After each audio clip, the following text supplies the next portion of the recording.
Namaste all, my name is Megha Yashani. I study in Geetanjali Vidyalaya. I learn music from Mrs. Sangeeta Hariharan, the founder of Swaramrita School of Music. Today on account of Shivaratri, I will be reciting Lingashtakam.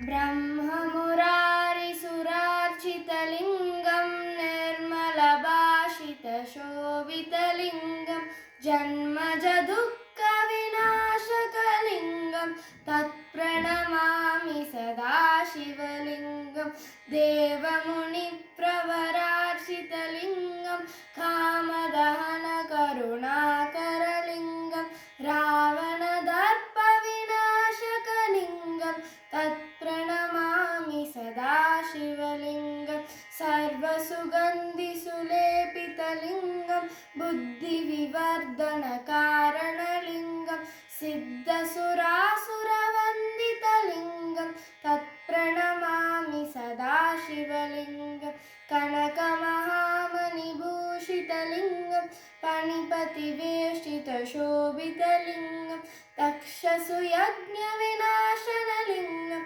Tatpranamami Sadashivalingam Kunkumachandanalephitalingam Pankajaharosushobhitalingam Sanchita Papa Vinashakalingam Tatpranamami Sadashivalingam Devaganachita Sevitalingam Bhavair Bhakti Birevachalingam Dinakara Koti Prabhakaralingam Tatpranamami Sadashivalingam Ashtadalopariveshtitalingam Sarvasamudbhava Karanalingam Ashtadaridra Vinashanalingam Tatpranamami Sadashivalingam Suraguru Suravara Pujitalingam Suravana Pushpa Sadarchitalingam Paratparam Paramatmakalingam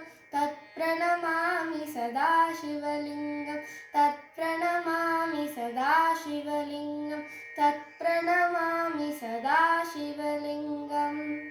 Thank you.